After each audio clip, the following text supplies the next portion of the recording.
Hi, hello, and welcome back to my movie reviews. And of course, today, it's just, you have to do it when they come out. Today, we're talking about Marvel's The Eternals. I think it's just Eternals, sorry. So let's get into it. So if you haven't been hearing a lot about the Eternals, they haven't been getting great reviews. So of course, me and my fiance were like, we gotta see this for ourselves. Plus, it's a Marvel movie. We're big fans of the Marvel movies. I mean, sorry, I'm always bothered by what my bangs are doing. Okay. We've always enjoyed the Marvel Cinematic Universe. We've enjoyed most of the movies that come out of it. And so this was like the first time. So the reason it's controversial is that Eternals is the first time, it's the first time a Marvel movie hasn't been certified on Rotten Tomatoes. Basically meaning like it did not getting great reviews from critics. Because usually, I think it's like certified if it's seen as good from both audience and critics. And the critics are like, well, this was something. I don't know if it was a good something, but it was something. So let's get into it, shall we? Okay, Eternals, the IMDb synopsis for this movie is, the saga of the Eternals, a race of immortal beings who live on Earth and shape its history and civilizations. That is the broadest thing I've ever heard in my entire life. Should I get more specific? Basically, these Eternals are sent down at the dawn of our civilization. We finally figured out how to do things.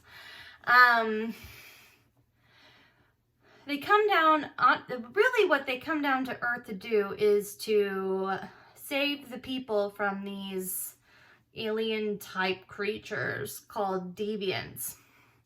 And so we've been here since Mesopotamia, back in the day. And so you kind of like, it's kind of done in flashbacks, but you see how like they go through life. And one of the main things is that they're not supposed to interfere with the progression of mankind, of humankind. They're supposed to be there just to fight off the deviants, but not really interfere with the evolution process. So like there's some like funny parts where it's like, so there are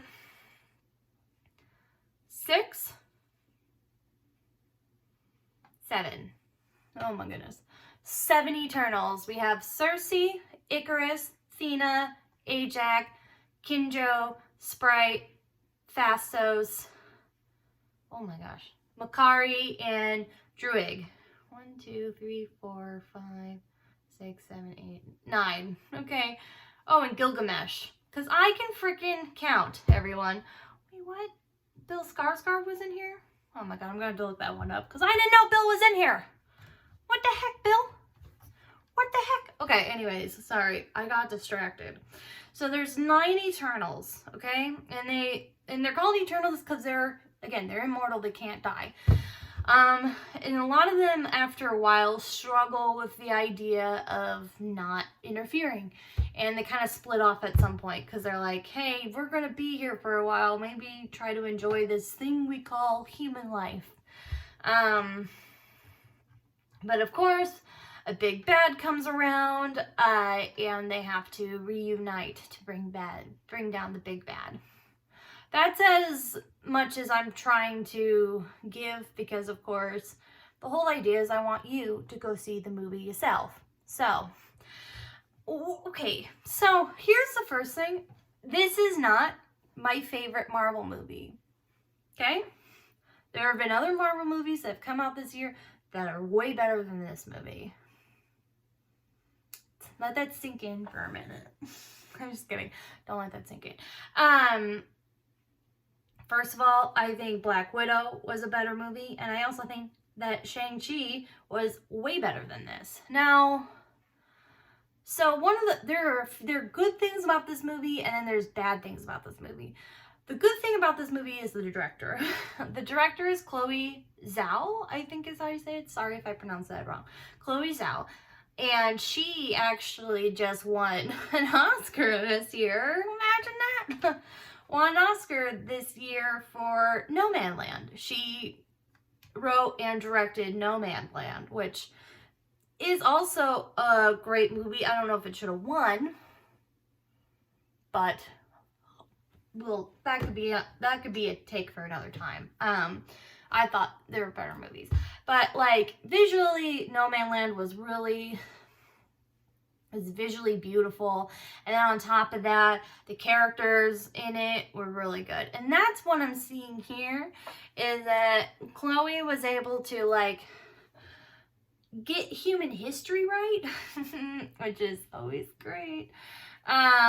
So like making it look like Mesopotamia, making it look like Tetichuan.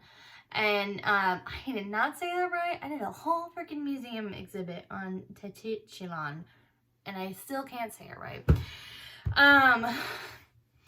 And they go to India too.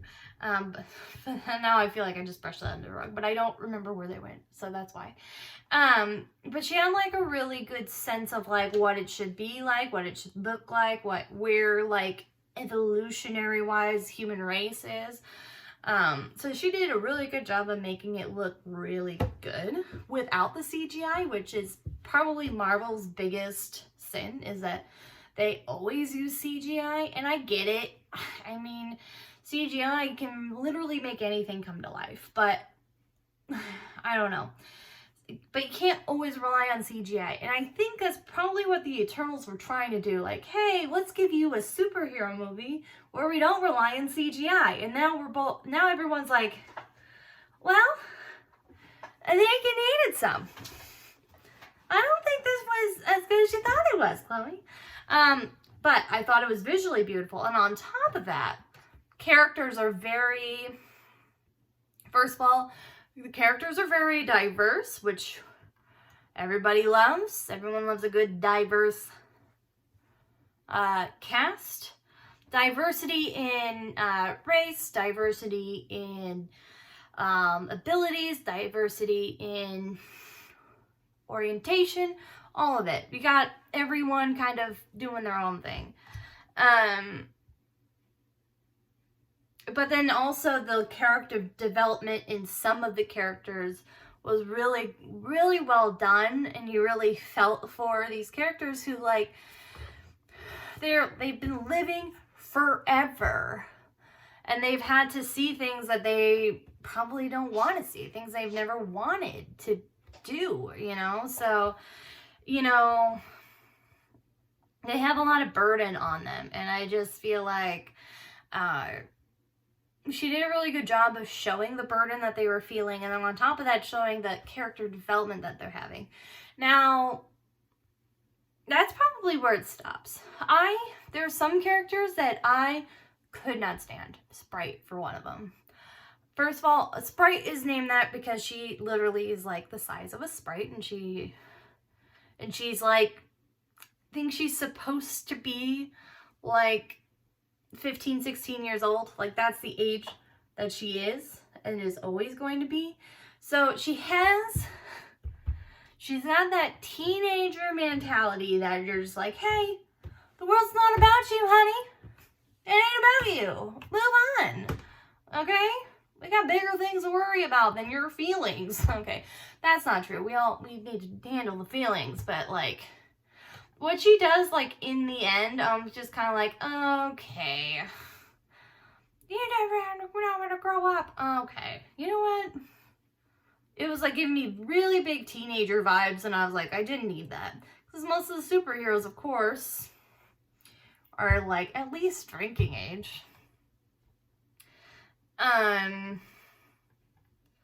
I didn't necessarily like her. I did like Kingo, which was played by Kumail Nanjiani. I hope that was right. He was really funny, comic relief. That's why he's here. Understand, I'm here for it. His valet, Karan, played by Harish Patel, solid. First of all, he's up there with the guy from Ant-Man. Oh my god, let me hold on, I gotta look this up. Ant-Man.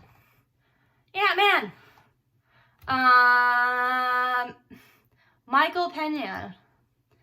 He plays Luis. Where it's just like, he's not necessarily a superhero, he is a human, but he's bringing so much to the team and bringing so much humor that, like, that's the greatest character. And that to me was Karan. Karan was just amazing. Great comedic timing.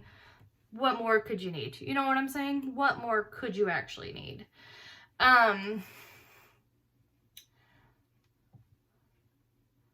But, you know, I think for me, I think some of the chemistry between the cast didn't work for me, which is why, like, maybe I was like, okay, you could do better, Cersei. Okay, you can do better. I don't know, like, I think the other thing that I was reading about is, it helps me understand why I'm feeling this way, which is it feels unfinished. It feels like there should have been more to this story, and maybe things got cut short in production because it was happening during 2020, you know, or like things were sped up so they could get it out. But I just feel like maybe the story's a little unfinished. Like there were some other, we could have had a little bit more character development on some of them, because like there was like a random like romantic relationship between two of them where it only came out like near the end, and you're like, wait, I don't understand this. They didn't show this at all at the beginning. Like, where did this come from? You know, like, it kind of seems like it was thrown in, which makes me think that there probably was more character development for some of these characters, and they had to either cut it or they didn't even get to make it because they had to rush through it. So, yeah, I do kind of feel like maybe it's just a little unfinished. Like, it's just not great. And then, of course, I think because Chloe Zhao is bringing in her own writing style and directing style into a Marvel movie, which has its own formula. We all know that Marvel's got its own formula, and it's so the end of the world is coming, and they gotta band together to stop it. And then full of CGI. So they're trying to like merge this like really beautiful landscapes and pictures with CGI, and it doesn't work. It didn't work. I think, okay, but outside of that, entertaining movie, okay? It's still a Marvel movie. You're still getting great fight scenes. You're getting a couple of good twists and turns in there. Again, a lot of little quick comedy quips and stuff like that, which we all love from Marvel. So like it had its own it had the Marvel-ness that we're looking for in a Marvel movie, but then they're also trying to be a little bit more like artsy, you know? And it's like, okay, maybe Marvel, stay in your lane. Okay? You don't need to be artsy. You're not Wes Anderson or Quentin Tarantino or Guillermo del Toro. You're not any of these guys, okay? You love your CGI, you love your end of the world formula, stick to it. Like, what are you trying to do here? The cutscenes were, of course, they're whatever. Everyone like wants to sit there and like dissect the cutscenes, and I'm like, when more cutscenes come, I'll dissect it then, I guess, you know? I'm like, and if you're not well versed in the Marvel universe, sometimes the cutscenes don't mean crap to you, because you're like, I don't understand what this is. And you have to like do like you have to like look online to have someone else did it for you. And you're like, okay. All right, guys. So rating system. Because this was not my favorite Marvel movie, I'm giving this a 3. I just like, you know what? Like, hey, it wasn't the greatest Marvel movie. It wasn't the worst Marvel movie, but it just like, I don't know, like it You know, Black Widow made me excited for the Marvel Universe again. Shang-Chi made me excited for the Marvel Universe again. Eternals didn't do that. I don't know. I don't know if it's because it feels very unfinished or what. But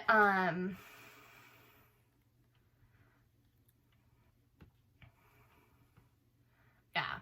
Sorry, blanking out. So I'm giving Eternals 3 stars. Zach, you can yell at me later because I mean, entertainment-wise, entertaining. But when you compare it to the other Marvel movies out there, it wasn't that good. With like, what? Like, couple of freaking Game of Thrones stars in here? You'd think you'd be a little better. I'm just kidding.